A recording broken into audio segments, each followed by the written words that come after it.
Jake Morrison stood in the middle of the giant room. The walls curved up high above him, filled with thousands of seats. Strange creatures from all over the galaxy sat in those seats watching him. Some looked like giant insects with shiny wings. Others had tentacles like sea monsters. A few glowed with their own light. All of them were staring at the human standing alone on the floor. Jake wore a simple black suit. It looked plain next to all the fancy clothes and jewels the aliens wore.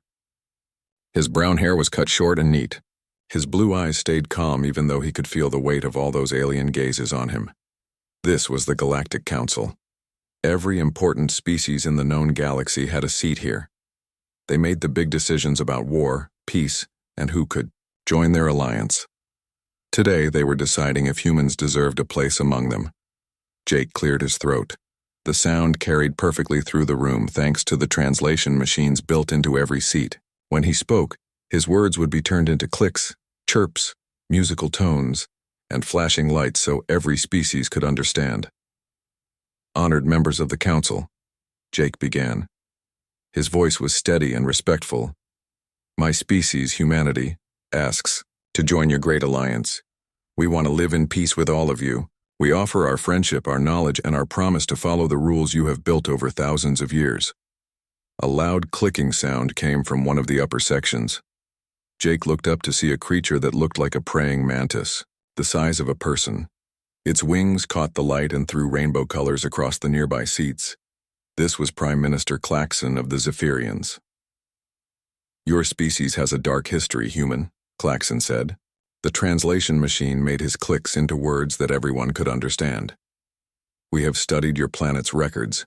We see constant wars. We see killing and cruelty. Your own people destroy each other over small differences. Why should we trust you with the peace we have built? Jake nodded slowly. He had expected this question. Every species that joined the council had to answer for their past. You are right, Prime Minister. Humans have done terrible things to each other. We have fought wars over land, resources, and ideas. We have hurt innocent people. We do not try to hide this from you. He paused and looked around the great room. But we have learned from our mistakes. We have grown beyond those dark times. Our planet now lives in peace. We have ended hunger and disease. We take care of our environment. We are not the same species we were 1,000 years ago. A sound, like rushing water, came from another section. A massive creature that looked like it belonged in the deepest ocean spoke up. Ambassador Sextus of the Corvaxi had skin like a whale and tentacles that moved through the air like she was swimming. Her voice was deep and powerful. Pretty words, little mammal, Sextus said. But words are easy. Your species only just learned to travel between stars. You have no real power here. What could you possibly offer us that we do not already have? Jake smiled.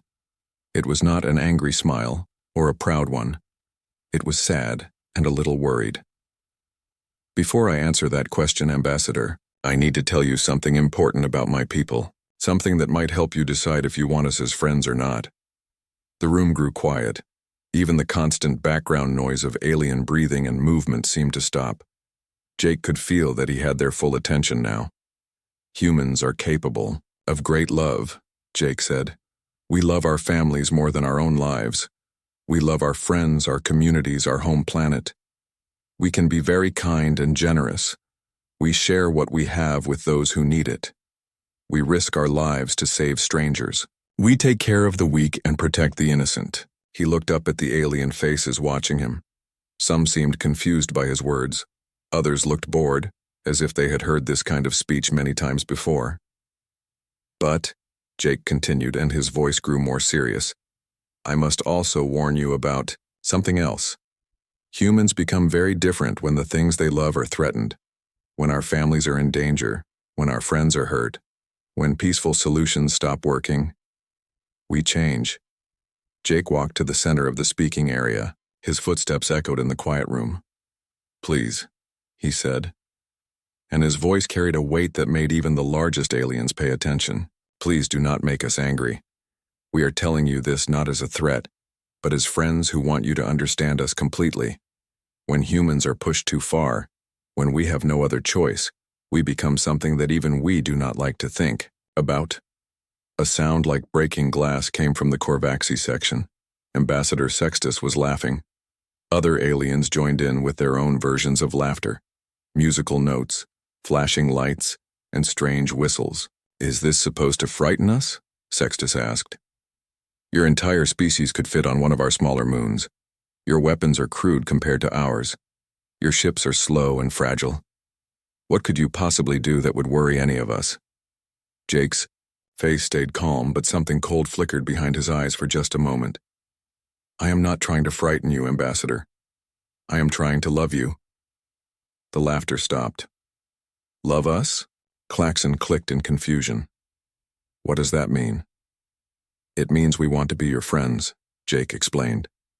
"Real friends tell each other the truth, even when that truth is uncomfortable. We are telling you about this part of our nature because we care about you. We want you to know who we really are before you decide if you want us in your alliance." He gestured to the empty space around him. "We could have hidden this from you.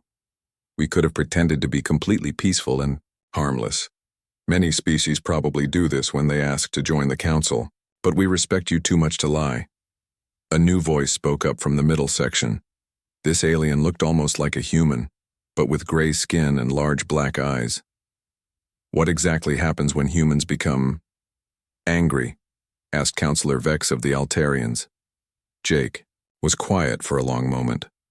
When he spoke again, his voice was very soft, but somehow everyone in the huge room could hear every word. "We stop being individuals," he said. "We become one creature with billions of bodies. We stop thinking about our own safety. We stop following rules that protect our enemies. We stop showing mercy to those who show none to others.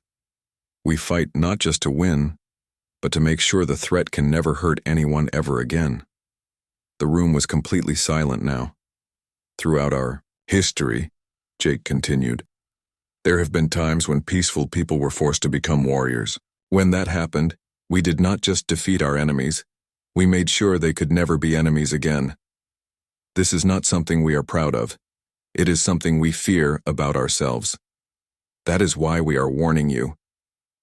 Klaxon's wings rustled nervously. "And if we vote to reject your application? Then we will go back to our small corner of the galaxy and live quietly by ourselves," Jake said. "We will not bother you or threaten you. We will respect your decision and your borders. All we ask is that you respect ours." The voting process took several hours. Representatives from 1,000 different worlds had to discuss and debate. Jake waited patiently in a small room while they decided humanity's fate. Finally, the results came in.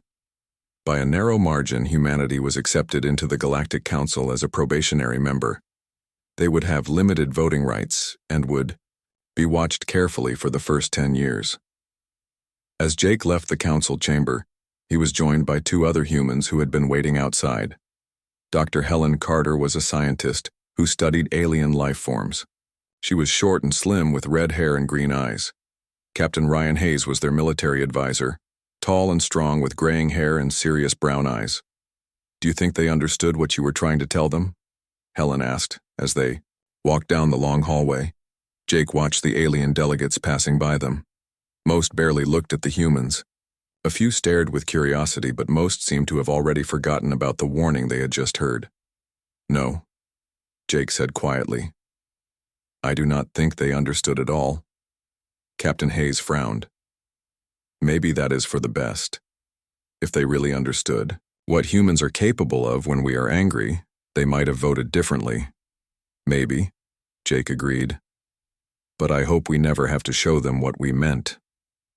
As they walked toward their small human ship, none of them noticed the small recording device that had captured every word of their conversation. The device belonged to a member of a militant group that had been expelled from the council years ago, a group that was now very interested in testing the limits of human patience. The warning had been given. The galaxy had chosen not to listen. Soon they would learn what it truly meant to make humanity angry. 3 years had passed since humans joined the Galactic Council. Lisa Brooks sat at her desk on the planet humans called New Haven. Outside her office window, She could see the golden fields of wheat swaying in the alien breeze. The two suns in the sky cast everything in warm yellow light. New Haven was one of 7 human colonies scattered across the outer edge of galaxy. It was a farming world that grew food for many nearby alien planets. The soil was rich, and the weather was perfect for Earth crops. Over 50,000 humans had made this planet their new home. Lisa was the colony administrator, which meant she was in charge of keeping everyone safe and happy. She was a middle-aged woman with brown hair that was starting to show gray streaks. Her blue eyes were kind but sharp. She had been a city manager back on Earth before volunteering for this job. She was reading the monthly reports when her communication screen suddenly lit up with red warning lights. The emergency signal made a loud beeping sound that filled her office. Lisa quickly pressed the accept button. The face that appeared on her screen made her heart stop. Captain Paul Anderson of the cargo ship Wanderer looked terrible. Blood ran down the side of his face from a cut on his forehead. His uniform was torn and covered in black soot. Behind him, Lisa could see smoke and sparks flying from damaged equipment. New Haven Control, this is Anderson, Paul said, his voice shaking. We are under attack. Unknown hostile ships jumped us near the third moon. They destroyed the escort ships before we could even turn on our shields.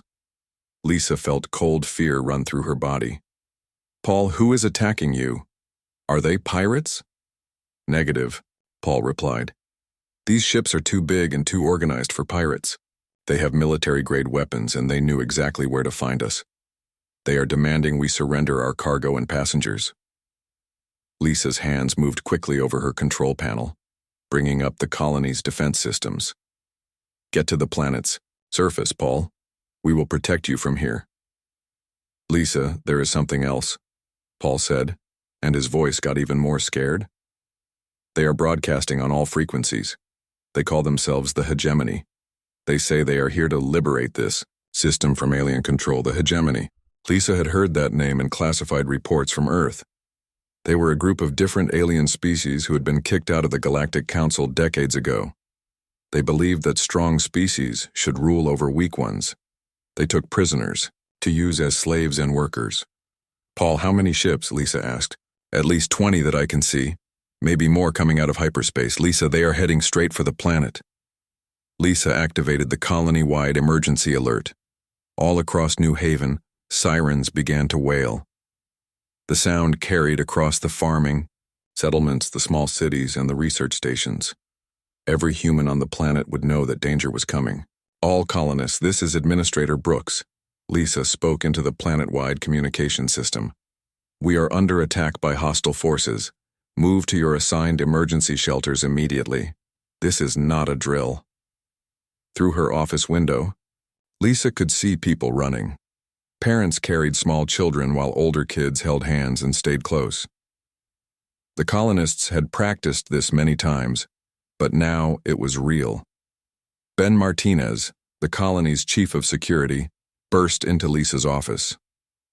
He was a big man with dark hair and worried brown eyes. Lisa, our orbital defense platforms are not designed for this kind of attack. We have maybe 12 small weapons platforms. They were built to stop asteroids and space debris, not military warships. Lisa looked at the tactical display on her wall screen. Red dots showed the approaching Hegemony fleet. They moved in perfect formation, like hungry sharks swimming toward helpless fish. How long before they reach orbit? She asked. 15 minutes, Ben replied. Our defense platforms will try to stop them, but they both knew the platforms would not last long against a real military attack. Lisa's communication screen lit up again. This time, it was not Paul Anderson. The face that appeared was unlike anything she had ever seen. The creature had dark green skin covered in scales. Its yellow eyes were cold and cruel. Sharp teeth filled its mouth when it spoke. Greetings, humans of this world, the creature said. Its voice was deep and threatening. I am War Commander, Thane of the Hegemony Liberation Fleet. Your planet is now under our protection. This is a peaceful colony, Lisa replied, trying to keep her voice steady. We have done nothing to you. We have families here, children. There is no need for violence. Thane's mouth opened in what might have been a smile, showing even more sharp teeth. Violence is what happens when inferior species resist their betters. Surrender immediately, and your people will be treated fairly. You will work for us, and we will keep you safe from the dangers of the galaxy. We are members of the Galactic Council, Lisa said. Attacking us is against galactic law. The Galactic Council is weak, Thane replied. They allow chaos because they fear to use proper strength. We bring order, we bring purpose. You have 10 minutes to lower your planetary shields and prepare for occupation. The screen went dark. Ben Martinez looked at Lisa with desperate eyes. The nearest Galactic Council fleet is 6 hours away, minimum. We sent the distress call, but they cannot get here in time. Lisa closed her eyes and thought about all the people depending on her. There were families with newborn babies in the medical center. There were children in the schools who were probably scared and crying. There were elderly people who had come to New Haven to spend their final years in peace. When she opened her eyes, her expression had changed. Something hard and determined had replaced the fear. Send a priority message to Earth, she told Ben. Tell them what is happening here. Tell them the hegemony is attacking our colonies and taking our people as slaves. What should I tell them? About our situation? Lisa walked to her window and looked out at the golden fields where her people lived and worked. In the distance, she could see the emergency shelters where families were hiding from the coming storm. Tell them we tried to be peaceful, she said quietly. Tell them we followed all the rules. Tell them the hegemony is targeting civilians and children. She turned back to Ben. And tell them to remember what Ambassador Morrison warned the galaxy about 3 years ago. Ben's eyes widened as he understood what she meant. Outside, the first explosions lit up the sky as the hegemony fleet reached the orbital defense platforms. The small human weapons fought bravely, but were quickly destroyed. Burning pieces of metal fell through the atmosphere like shooting stars. Lisa watched the first hegemony landing ships descend toward Settlement 3, where over 2,000 colonists lived. The ships were black and angular, designed to look frightening. They landed in the middle of the town square, crushing the small park where children played. Soldiers poured out of the ships. They were a mix of different alien species, all wearing the same dark armor with the hegemony symbol. Some looked like lizards walking on 2 legs. Others were insect-like creatures with multiple arms. All of them carried weapons designed to stun rather than kill. They wanted prisoners, not bodies. Lisa's communication screen came alive again with reports from all over the planet. Settlement 3 is surrounded, came one voice. They are herding people into groups. Families are being separated. Settlement 5 here, said another. They are taking the young adults first. Anyone between 18 and 30 is being loaded into transport ships. This is Research Station Beta.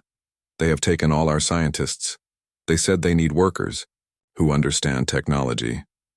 Ben Martinez stood beside Lisa, both of them watching their world fall to the invaders. The emergency shelters are holding for now, but they will find them eventually. Lisa nodded. She activated her personal communicator and began recording a message. This is Colony Administrator Lisa Brooks of New Haven, she said into the device. Today the hegemony attacked our peaceful world. They are taking our people as slaves. They are separating families and threatening children. We tried to surrender peacefully, but they want us as property, not as equals. She paused and looked directly into the recording device. To whoever receives this message, especially if you are human, remember that we tried to warn the galaxy. We told them not to make us angry. We told them what would happen if they threatened our families. The hegemony has chosen not to listen. They have chosen to harm the innocent. They have chosen to make humanity angry. Lisa ended the recording and handed the device to Ben. Make sure this gets to Earth, no matter what happens to us. As if summoned by her words, War Commander Thane's voice echoed across the planet from speakers on the landing ships. Humans of New Haven, he announced. Your resistance is over. You are now property of the hegemony. Those who cooperate will be treated well. Those who resist will watch their loved ones suffer. Lisa looked out at her burning world and thought about all the other human colonies that might be facing the same fate.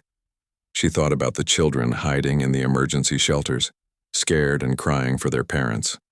The hegemony had made their choice. They had decided to threaten human families. They had decided to take human children as hostages. They had no idea what they had just awakened. The message from New Haven reached Earth in less than 4 hours. Admiral Kate Sullivan stood in the main command center deep under the Rocky Mountains. The room was filled with screens showing star maps, ship positions, and communication feeds from across human space. Red warning lights flashed on every display. Kate was a woman in her 50s with steel-gray hair pulled back in a tight bun. Her green eyes were sharp and intelligent. She had spent 30 years in Earth's colonial defense force, working her way up from a junior officer to the highest military position humanity had ever created. "How many colonies have been attacked?" she asked the room. Lieutenant Commander Alex Turner looked up from his data screen. He was a young man with brown hair and nervous blue eyes. 7 confirmed attacks, Admiral. New Haven, Harmony Point, the research station at Wolf 359, and 4 mining colonies in the outer systems. Early reports say they are taking prisoners, not destroying everything. Slaves, Kate said quietly. The word tasted bitter in her mouth. They want to make our people into slaves. The Galactic Council's response had been exactly what Kate expected. Emergency meetings, formal complaints, requests for peaceful solutions. While they talked, human colonies were falling one by one to the hegemony's organized attacks. Dr. Frank Peterson entered the command center carrying a thick folder. He was an older man with white hair and kind brown eyes behind wire glasses. He was Earth's leading expert on human behavior and the history of human warfare. "Admiral, you asked me to prepare a report on human war patterns," Dr. Peterson said. "What did you find, Doctor?" Peterson opened his folder and spread out charts and graphs across the nearest table. The information painted a disturbing picture of human history. Throughout our past, humans have shown a unique ability to escalate conflicts when defending what we consider important to us. We do not just fight to win battles, Admiral. We fight to eliminate threats completely. Kate nodded grimly. The sleeping giant doctrine. Exactly. When humans feel truly threatened, when our families and children are in danger, we become something different. We stop thinking about individual survival and start thinking about species survival. Peterson pulled out another chart. "Admiral, I have been listening to intercepted hegemony communications. They are not attacking our colonies randomly. They are specifically targeting families with children. They believe this will make humans more willing to surrender." The command center became very quiet. Every officer in the room had stopped what they were doing to listen. "They do not understand us at all," Kate said finally. Her voice was calm, but something cold and dangerous moved behind her eyes. "Alex, activate Protocol 7. Contact all fleet commanders and Colonial Defense Forces. As of right now, the Colonial Defense Force is mobilizing for total war." "Admiral," Turner said carefully, "the Galactic Council has specifically asked us to try diplomatic solutions first. They say military action might make things worse." Kate turned to face her young subordinate. When he saw her expression, he took a step backward without realizing it. "Lieutenant Commander," Kate said in a voice like winter ice. 2 hours ago, the hegemony broadcast a message on all human communication frequencies. They showed us children from New Haven locked in metal cages. They promised to execute 10 children every hour until we agreed to their demands for total surrender. The room was completely silent except for the humming of computers. The Galactic Council has had decades to deal with the hegemony through peaceful means. Kate continued. Now these creatures are threatening to murder our children. Diplomacy is over. She walked to the center of the command room and activated the fleet-wide communication system. Every human ship, station, and colony would receive her message. "This is Admiral Sullivan to all Colonial Defense Forces. You are hereby authorized to use any and all methods necessary to eliminate the hegemony threat. Rules of engagement are suspended. Show them why we tried to warn the galaxy about making us angry." The response was immediate. Across human space, colonial defense forces that the galaxy had thought were just for protection against pirates revealed their true capabilities. Mining colonies deployed weapons that could throw asteroids at enemy ships. Farming worlds launched swarms of automated fighters that had been disguised as agricultural equipment. On Earth, massive factories that had been building exploration, ships quickly changed their production lines. Now they would build warships, not the peaceful vessels that had carried humans to the stars, but weapons designed for one purpose: war. Captain Nathan Price stood on the bridge of the stealth destroyer Retribution. His ship was one of the new war vessels, built in secret over the past 3 years. Unlike the exploration ships, the Retribution was long, black, and angular. It looked like a knife designed to cut through space. Nathan was a man in his 40s with dark hair and cold blue eyes. He had served in Earth Space Forces since he was 18 years old. Today, he would lead humanity's first strike against the hegemony. Target identified, reported Weapons Officer Amanda Ross. She was a young woman with red hair and steady hands. Hegemony command ship, bearing 27 Mark IV, range 50,000 kilometers. Weapons ready, Nathan commanded. Send them to hell. The Retribution fired its experimental quantum torpedoes. These were weapons that Earth scientists had developed in complete secrecy, hidden from the Galactic Council and even from most humans. The torpedoes moved faster than light itself, arriving at their target before the enemy could even detect them. The Hegemony command ship was massive, designed to frighten enemies through size and impressive appearance. It simply stopped existing. There was no explosion, no debris field. One moment it was there, and the next moment there was only empty space. But this was just the beginning. Captain Eric Johnson commanded the assault fleet heading for the Hegemony, stronghold at Kepler 62e. His 12 ships moved through space in perfect formation. Unlike the Galactic Council's military forces, the human fleet did not send formal challenges or demands for surrender. They did not follow the civilized rules of warfare that had governed galactic conflicts for thousands of years. Remember, Johnson broadcast to his fleet, "They have our people. They threatened our children. No mercy." The battle was not really a battle at all. It was an execution. Human ships moved with deadly precision, their crews driven by cold fury that the galaxy had never seen before. The Hegemony forces were used to fighting species that cared about individual survival above all else. They had never faced an enemy that fought as one unified organism. When Hegemony ships tried to retreat, human interceptors were waiting for them. When they tried to hide behind civilian space stations, human forces carefully removed their own people and left the enemy ships exposed and helpless. Dr. Janet Foster worked frantically aboard the medical ship Mercy. She was a small woman with brown hair and gentle hands that never stopped moving as she treated the rescued colonists from New Haven. The stories they told her made even her compassionate heart grow cold with anger. "They separated families," whispered Mary Chen, one of the rescued colonists. Mary was a young mother with tear-stained cheeks and empty arms. "They took my little girl. They said they were going to raise our children as slaves, use them to control us." Dr. Foster's hands continued their healing work, but her expression grew harder with each story she heard. The galaxy watched in growing alarm as human forces swept through Hegemony space like an unstoppable storm. This was not the careful, honorable warfare they were familiar with. This was something primitive and terrifying. On the bridge of his flagship, War Commander Thane watched his fleet being systematically destroyed. The same cold yellow eyes that had threatened Lisa Brooks now showed fear for the first time. "How many ships have we lost?" he asked his communications officer. "Over half our fleet is gone, Commander. The human ships are using weapons we have never seen before.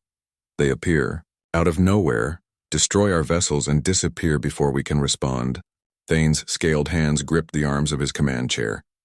"Send a message to the human fleet. Tell them we are willing to negotiate. Tell them we will return their prisoners in exchange for safe passage." The response came quickly. It was Admiral Sullivan's voice, transmitted across all Hegemony frequencies so every ship could hear.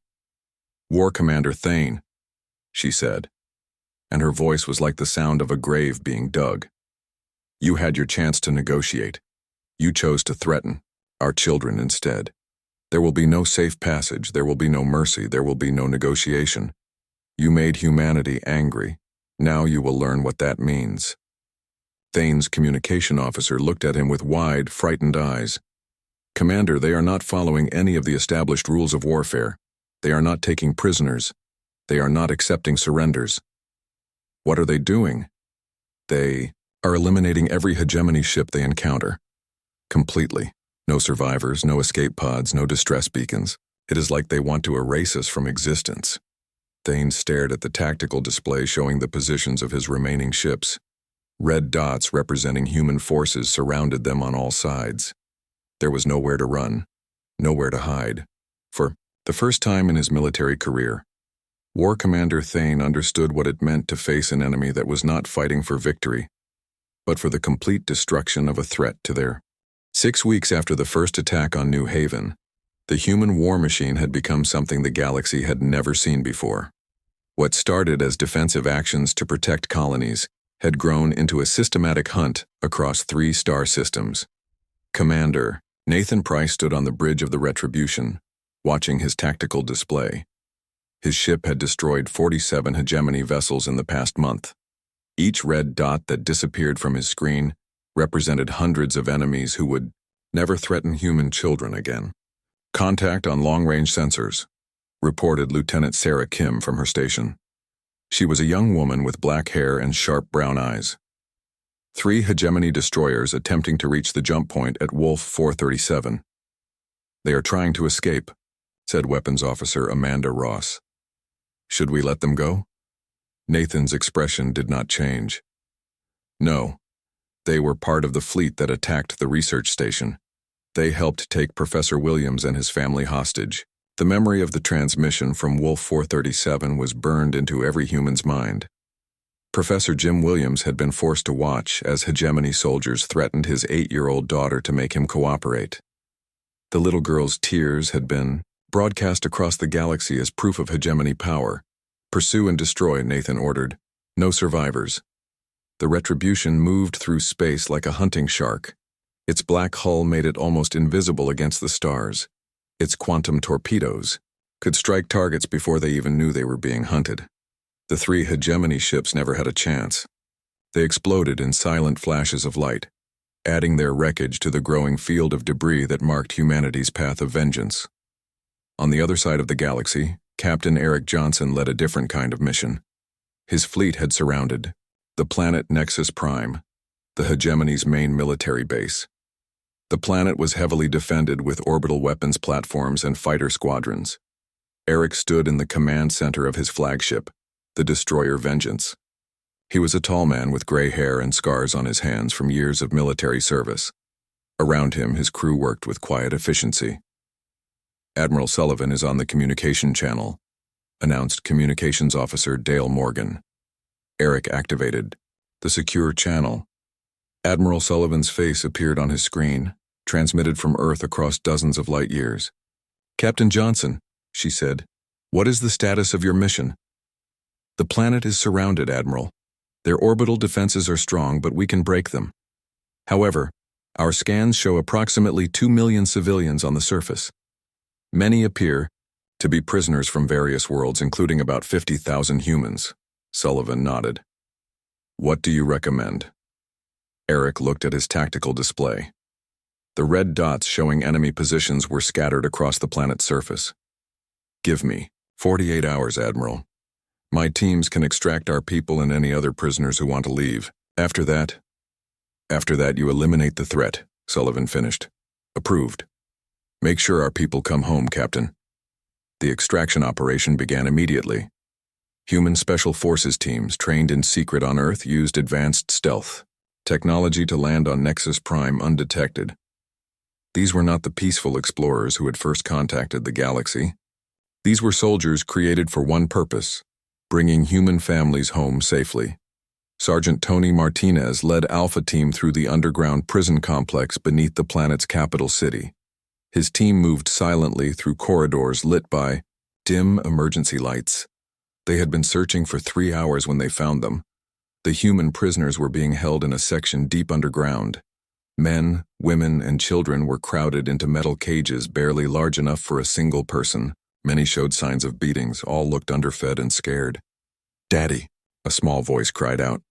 Tony looked through the bars and saw a little girl with blonde hair and blue eyes. She could not have been more than 6 years old. Her clothes were dirty and torn, but her eyes lit up when she saw the human soldiers. "We are here to take you home," Tony said softly. "All of you." The extraction teams worked with precision that amazed even themselves. Within 18 hours, every human prisoner had been removed from the planet.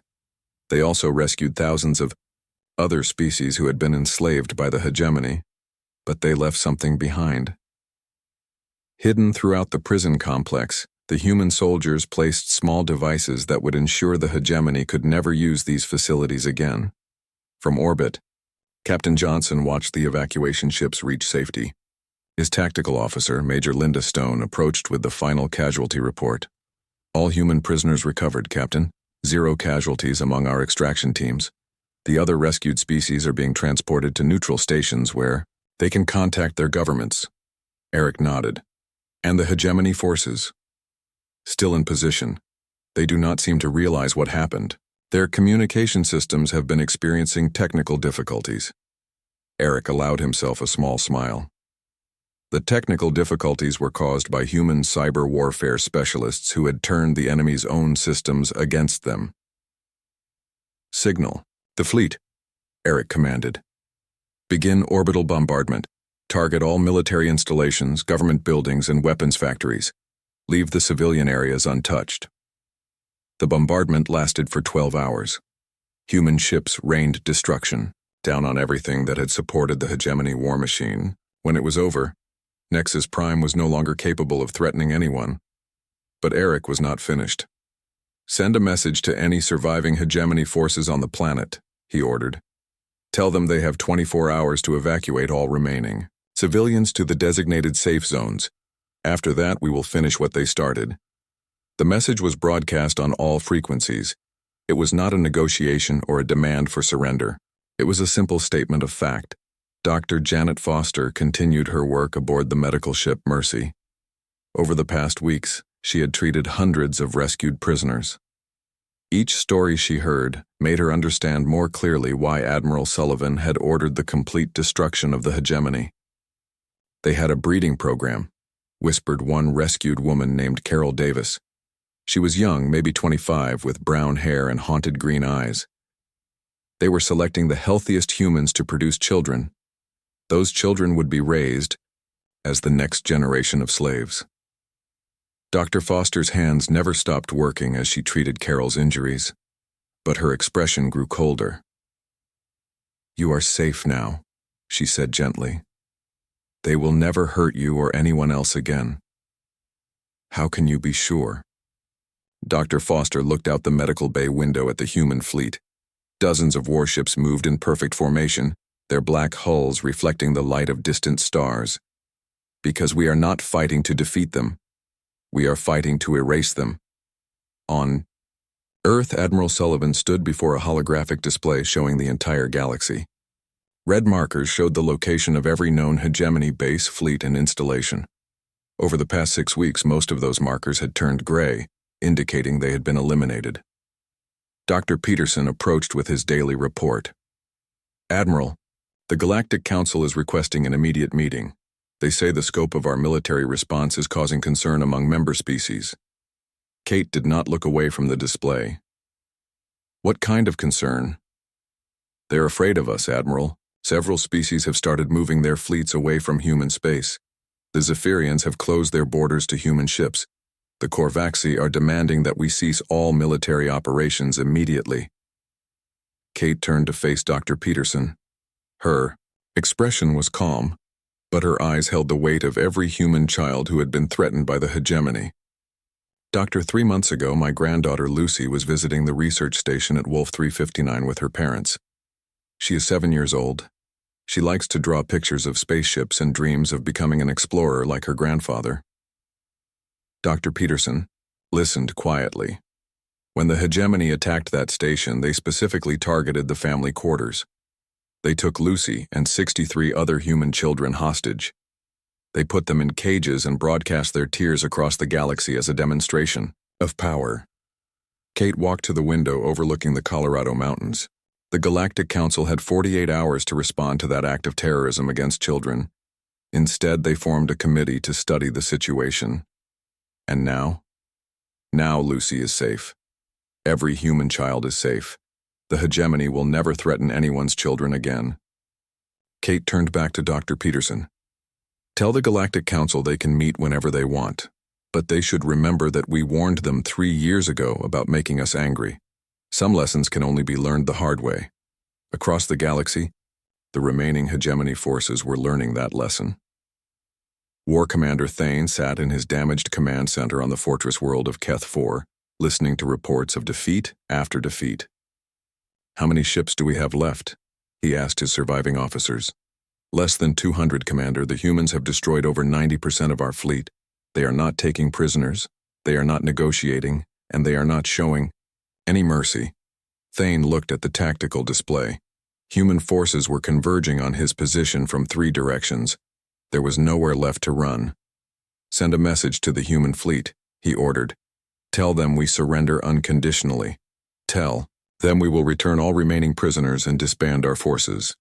The reply came from Admiral Sullivan herself. 8 months after the first attack on New Haven, the last hegemony stronghold fell to human forces. Admiral Kate Sullivan stood on the bridge of her flagship Vengeance, watching as the enemy fleet surrendered unconditionally. The battle was over. The war was over. The hegemony no longer existed as a military threat. The cost had been terrible, but not for humanity. The hegemony had lost over 10,000 ships and most of their leadership. Their entire civilization had been systematically dismantled, their military completely destroyed, their ability to threaten anyone permanently removed. Human losses had been surprisingly light. 43 ships damaged, 12 destroyed, and fewer than 2,000 casualties. The galaxy was still trying to understand how such a young species had achieved such overwhelming victory against an enemy that had terrorized the outer systems. For decades, Ambassador Jake Morrison stood once again before the Galactic Council. The Great Chamber was much quieter this time. The 1,000 alien delegates watched the human representative with a mixture of fear, respect, and deep concern. Many seats that had been filled during his first visit were now empty. Several species had withdrawn from the Council entirely, rather than face humanity's growing influence.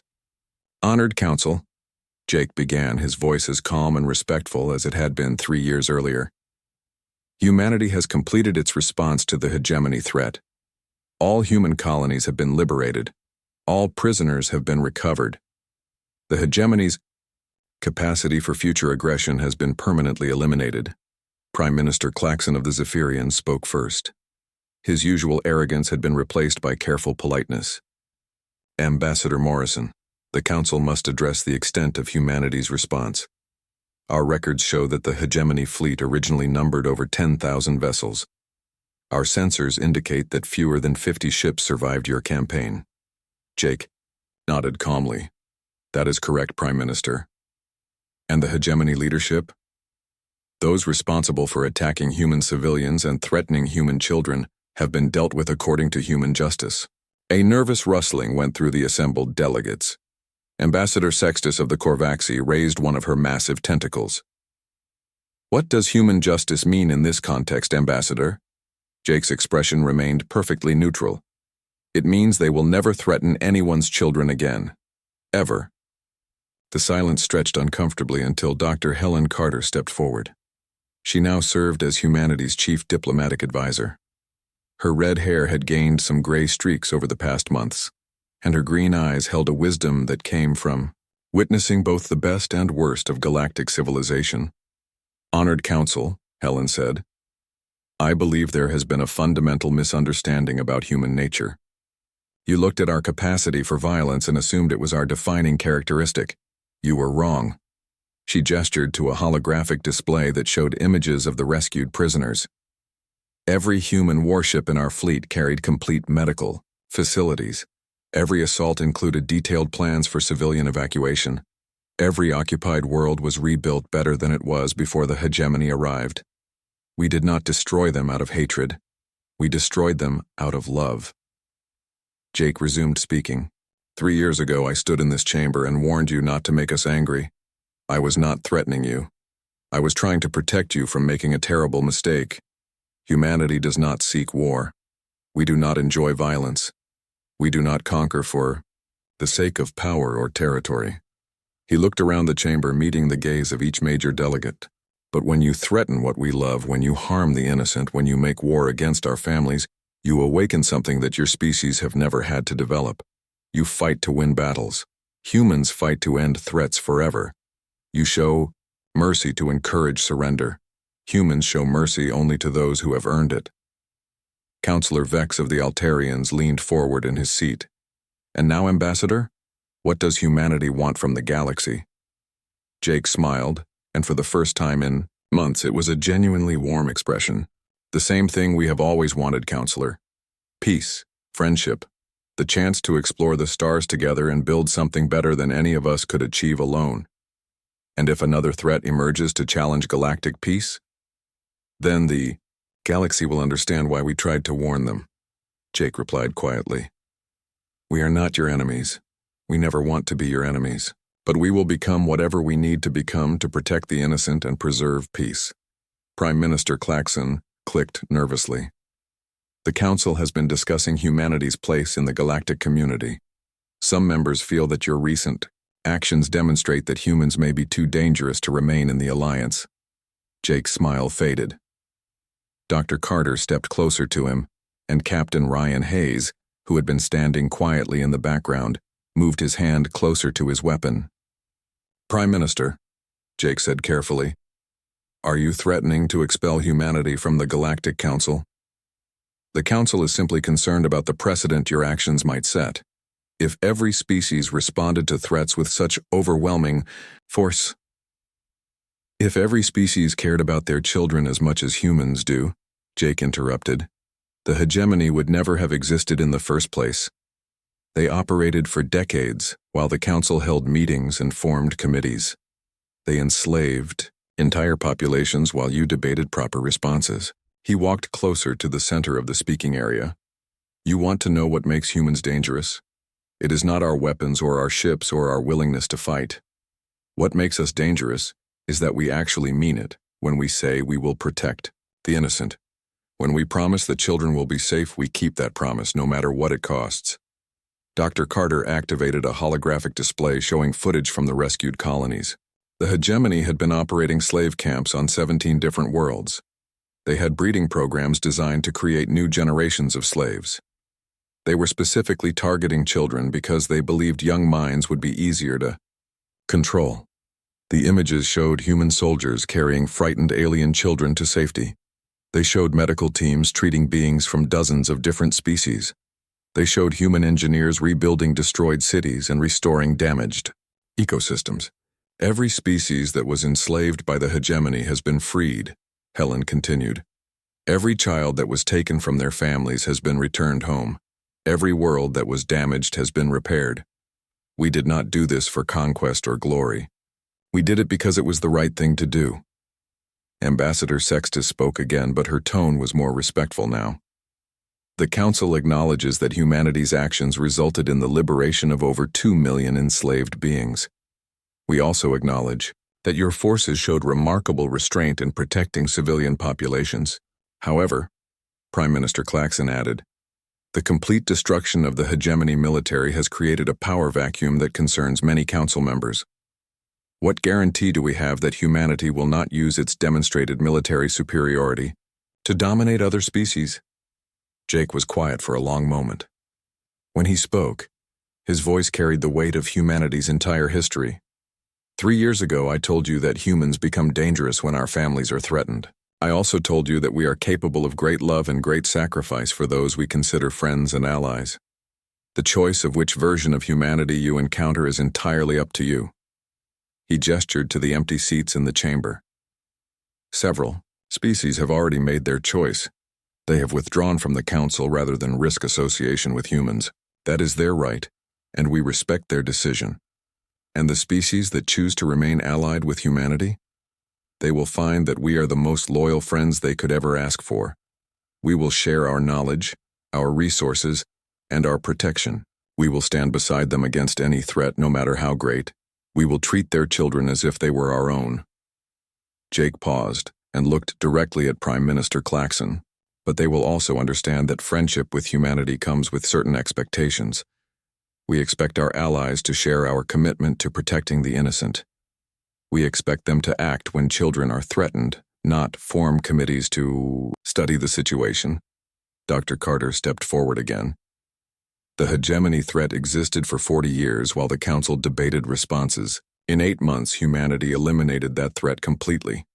We did not do this to demonstrate our power. We did it to demonstrate our values. And those values are that children should be safe," Jake said simply. "That families should not be separated by slavers. That innocent beings should not live in fear. That those who prey on the weak should face consequences swift and final." The voting session that followed was unlike anything in the Council's history. Species after species stood to affirm their alliance with humanity. They had seen what humans could do when angry. Now they wanted to experience what humans could do as friends. The final vote was overwhelming. Humanity was granted full membership in the Galactic Council, with all the rights and responsibilities that entailed.